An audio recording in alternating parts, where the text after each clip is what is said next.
This is Dr. Daniel J. Velveeta, Director of Anthropology at New York University. I'm not really a doctor, I just play one on television. Today we will take you on a little sightseeing tour of Panthertown, Tennessee, the only town on Earth inhabited entirely by pink panthers.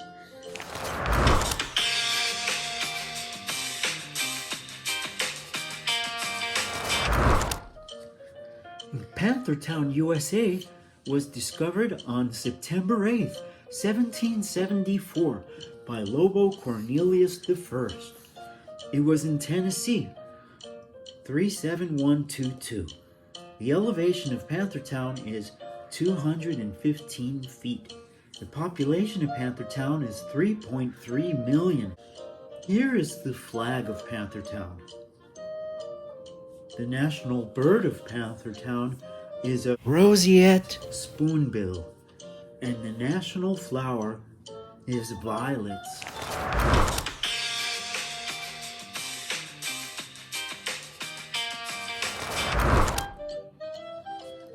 Some national holidays that Panthertown celebrates are Memorial Day for them, where everybody praises the Panthers who died in the Pink Panther Wars, which lands on the first Thursday of September. Cobo Day is when we celebrate the day the war ended. This day lands on the second Sunday of October. Cornelius Day lands on September 8th every year. That is the landing day of Lobo Cornelius when he declared that he named that land Panthertown. Basically the discovery of Panthertown. We have Cornelius, which is Lobo Cornelius's birthday on February 22nd. Also, fun fact, Lobo Cornelius Luck's birthday? It's on February 22nd, 1745. Panthers also celebrate Labor Day, like us, which is on the same day that we celebrate it. Lobo's birthday is a national holiday for Panthers, which is on September 6th. They also celebrate Thanksgiving on the same day as us. Chives Day is to honor all butlers, and on that day all butlers get the day off, which basically means Lobo's screwed.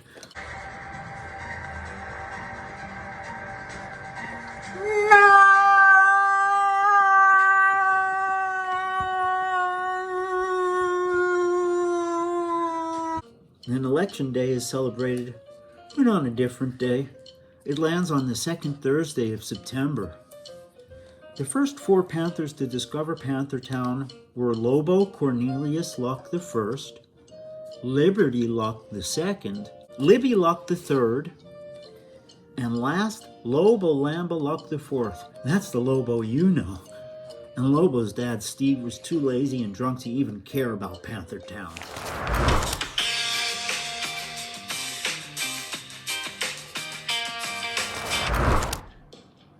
The town was then inhabited by all pink panthers until the first blue panther, Cobarino, was born.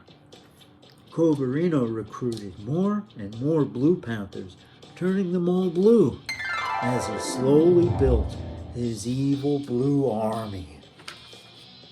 At first, Blue Panther Island, which it's called today, was connected to Panthertown, until later they made a river between the two islands. The Blue Panther Island creation was finished in 1801. The elevation of Blue Panther Island is 303 feet above sea level. The population is 2.1 million. The median income of Blue Panther Island is $767,000 a year, which is significantly high for a median income. And the income ranges from $84,000 to $1,620,000 a year. The median rent is tremendously high, $90 million a month. Holy cow, that's expensive. Hello, operator? My son just cut his paw while opening a can of tuna. I need to get some Band-Aids and some clean water to wash his paw. Can you connect me with the store that sells Band-Aids and a bottle of water? Nah, there ain't no water or Band-Aids in Blue Panther Island. What? Nobody on Blue Panther Island sells Band-Aids or water? Use some Kettle One vodka. It's got alcohol in it. What? Use Kettle One vodka to wash his cut? Bring me a doctor, not a liquor store. How about I direct you to your local gun shop? No, you can't direct me to my local gun shop. Can you just give me some help for my son? Would you like me to have him disappear for a one-time payment of $50? No, I don't want to have him disappear for $50. Blue Panther Island was never a nice place. There's always been a dark shadow hanging over that place since the August 8th terrorist attack in 1806 on two schools that happened long ago by the evil Blue Panther supervillain, Coberino. The Pink Panthers vs. Blue Panthers war started on the day of the terrorist attack, which is what caused the war, and it ended on October 9th, 1815, which is what Cobo Day is celebrated for. Today, the 808 Memorial Site has a museum where tourists can pay their respects at the original site and tour other sites like Coberino's Castle and Cobo's birthplace. Other than those three tourist attractions, Blue Panther Island only has gun shops and liquor stores. Blue Panther Island is only accessible by one main train line, which is closed after 8 p.m. The mayor of Panthertown doesn't recommend traveling to Blue Panther Island after dark. So, the police said there might be some Blue Panthers in the neighborhood. So, if we have a drill and you hear the alarms go off, just hide under your desks, okay? Most likely nothing will happen though. They're always threatening us, but they never actually show up. So, let's learn some more Panther history. Okay. 1776! Which Panther discovered Panthertown? Does anybody know? I think it was Lobo the First. Lobo the First, that's correct.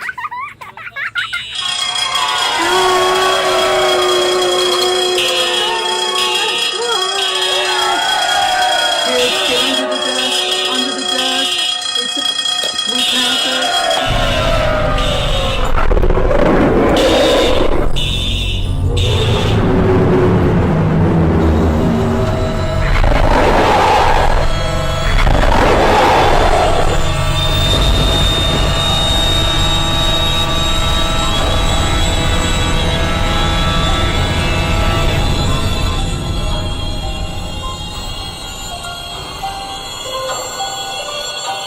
Where's my bomb? 5, 4, 3, 2.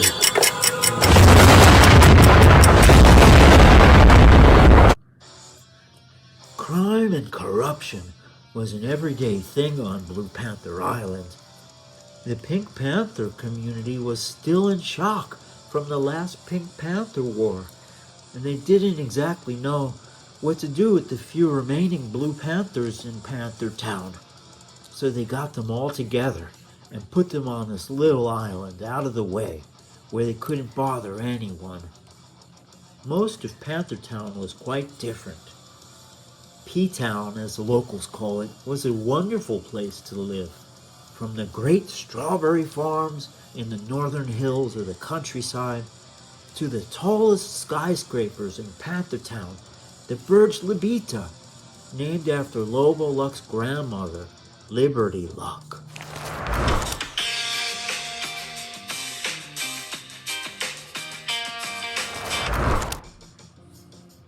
Only the wealthiest Panthers live in the upper north side of Panthertown. That's the best neighborhood in Panthertown. There's a lot of really tall, fancy buildings there, such as the Burj Libita and Cornelius Towers. There are businesses such as Los Tacos de Panther, Panther Burger, Mario's Pasta House, Shake King, which we'll get to soon, Frankie's World shop, where you can buy Frankie's World merch, which is fake, everyone, so don't go looking for Frankie's World merch. It doesn't exist. It's just for the video. Bead shop, Cornelius Center Theater, Northside Library, Tail and Whisker Hospitals, Panther Dogs, Panther Mart Supermarket, etc. They had places like Coney, Cornelius Panther Island. It's also the home of the famous David L'Chaim and his famous jewelry store. David L'Chaim, the former owner of the legendary Star of the Pink Panther, the largest flawless pink-white diamond in the world. David owned the diamond until 1968, when it was stolen from the Panthertown Gemological Museum by an unknown thief. The whereabouts of the famous diamond has yet to be discovered, although many people speculate that it may have been taken by the famous diamond thieves, Lobo, Luck, and the Panther Boys gang. There's no proof to substantiate the story, though.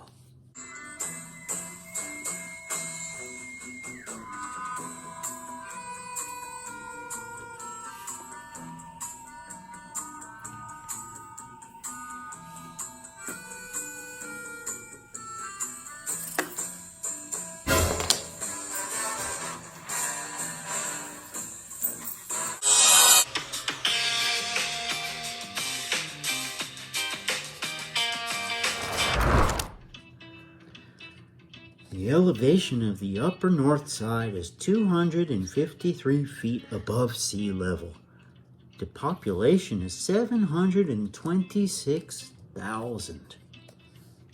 The median income in the upper north side is $5,555,000 a year, which is significantly high because this is where all the rich people live. And the income ranges from $122,000 to $11,232,000 a year. The median rent is extremely high at $45,910.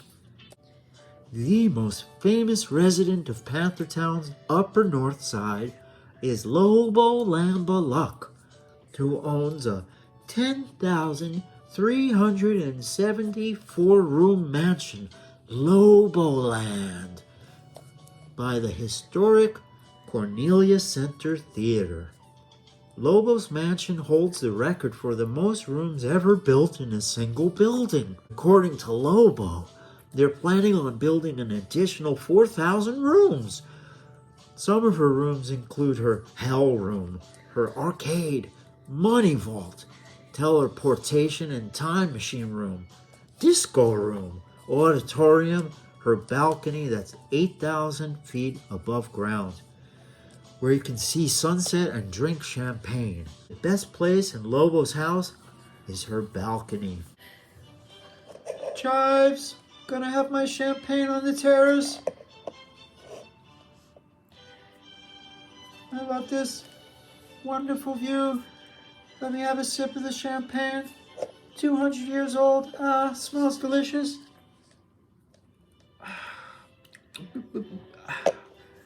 Look at that view.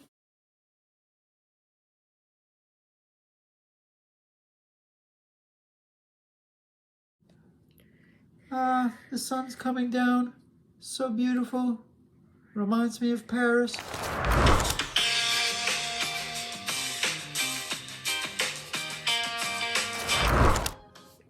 The typical Panthertown home is built in the traditional Pink Panther style, with a brightly colored pink exterior with a triangular yellow tiled roof.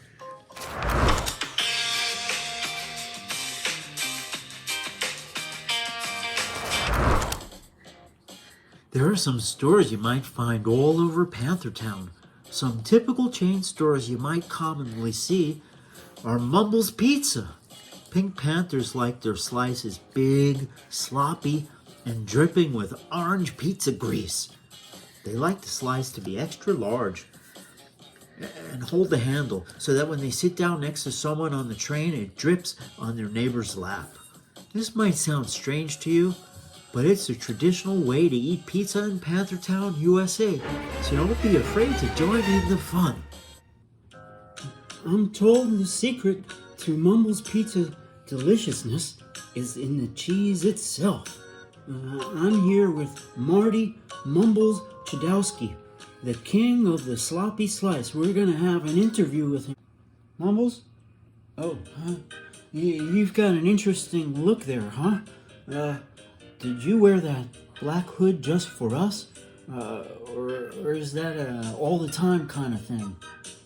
The secret to my sloppy slice is the cheddar. I smuggle my cheese out of Wisconsin and Vermont only. I'll get you a pound of top quality Wisconsin cheaper than anyone. That's 'cause I smuggle it in. Smuggled cheddar tastes better. Smuggled cheddar tastes better? Did you steal that cheese, Mr. Mumbles? What exactly do you mean by smuggled? You ask too many questions.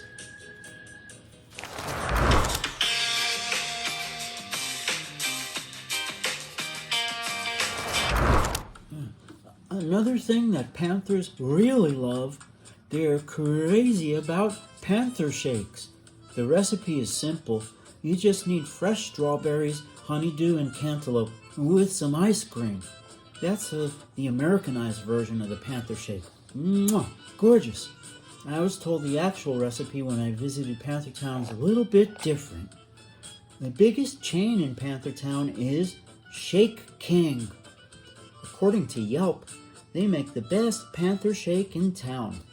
The chain is owned and operated by Lobo Lambal, of course, whose family founded the company a century ago.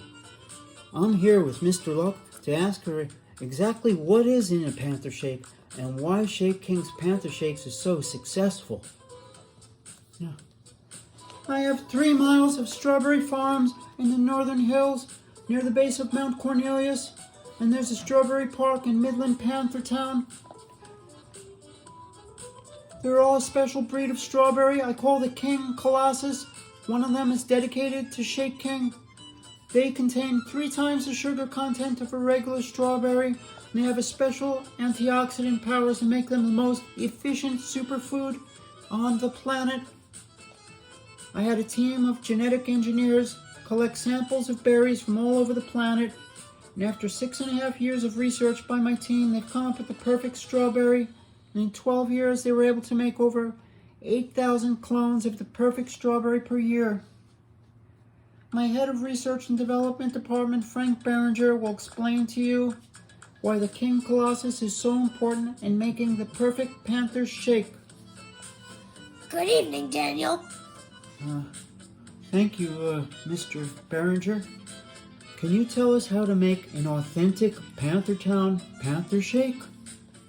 Well, Daniel, I've signed a non-disclosure agreement with the Shake King Company, and I'm not allowed to reveal each single secret ingredient.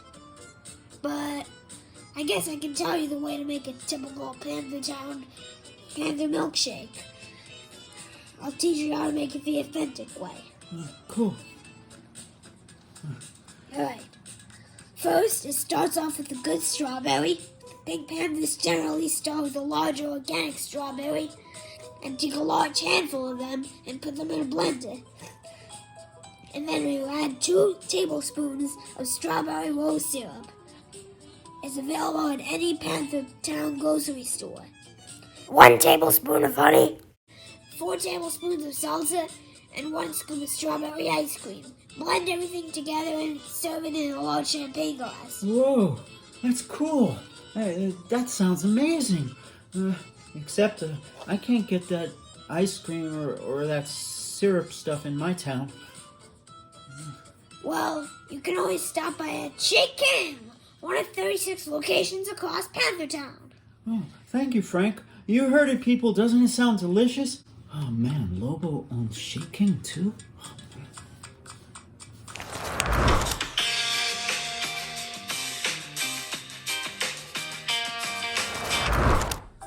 Nobody can look at a map of Panthertown without noticing its southernmost tip, Cornelius Square Park. named after the founder of Panthertown, Lobo Cornelius. You have to notice it. It's shaped like his face.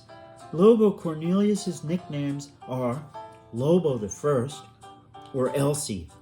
A shorter way of saying Lobo Cornelius Park is Elsie Park, and that is the nickname of him. So that's why people call it Elsie Park. This area of Panthertown is approximately 3 to 15 feet above sea level. The left side is deeper than the right side of this park. The left side of Lobo Cornelius Park hits the ocean first. The south end of Lobo Cornelius Park is a beach named Cornelius Square Park Beach. This park is actually where Panthertown started, and the founders of Panthertown founded this town with just this area, and then throughout the years they extended it into the whole city. The entire park is constructed with millions of colored flowers, and mostly pink roses, so that when viewed from the air, it's an exact image of Lobo Cornelius's face. And that area of Lobo Cornelius Park is the Botanical Gardens. The mysterious blue area of the park is named Libby Lake. Take a look at the whiskers. Each whisker is 300 feet long and serves as a marina to park your boats at. The Whisker Marina is home to many fishing boats and luxury yachts. There are also a lot of yellow flowers for the yellow-colored parts of the carved pink panther face. In Lobo Cornelius Park, there's the Circle Line Tour and the South Whisker Marina and the 3 bunches of blue flowers, which represent the unity beads that all pink panthers are required to wear. And that area is where the Monument Square gravesite of Lobo Cornelius I is.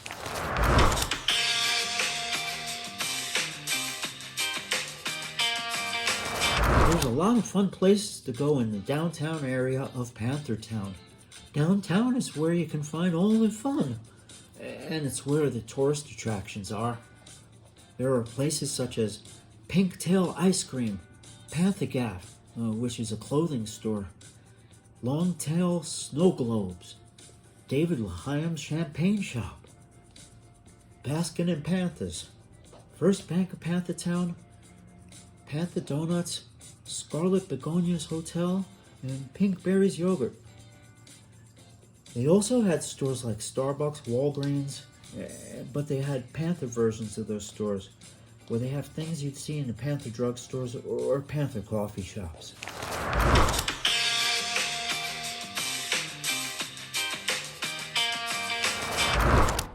A lot of people don't know that Lobo was the inventor of the famous dance, the snake. And that's where his legs look like a couple of rubber bands flopping around. It's hard to explain. It's really kind of funny. I love when he does that. Lobo invented this dance when he was a young panther.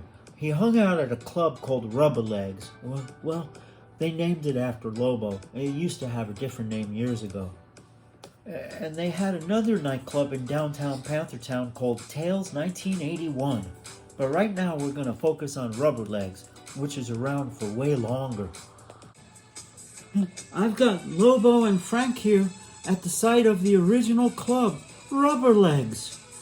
So Lobo, can you show us how you do your famous snake dance that took over the world in the 1960s? Yeah, one day I was at the club, and I just kind of started shaking my legs around like this. Whoa, look at him go, Frank. I know.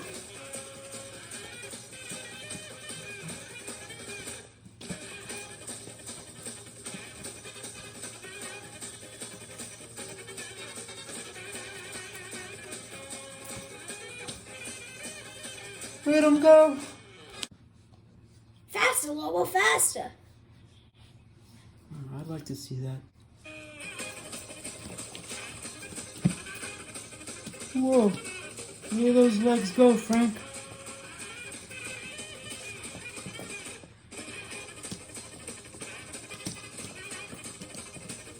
So Frank, do you remember the moment when Lobo came up with this dance? Yes. But I'd rather not talk about it. Come on, Frank. We're on national television. Everybody wants to know. You were there for that legendary moment when Lobo came up with the snake dance. Yeah, you have to tell us. Just tell him, Frank. Okay, look, it was like this. I was on the dance floor. No, Lobo, stop! I kept trying to teach him how to dance. Lobo, stop! Frank has these teeny tiny legs. Shut up! Look, Frank has no legs. He's got these little stubby feet attached to his hips and no legs. So I was telling him, move your legs, Frank. Because all he does is kick his little stubby feet out. So I was showing him, move your legs, Frank, shake your legs. And I started shaking him real fast to tease him. And all of a sudden the whole place making a big circle around me. And everybody was shaking their legs. And it was so funny. They were all teasing him.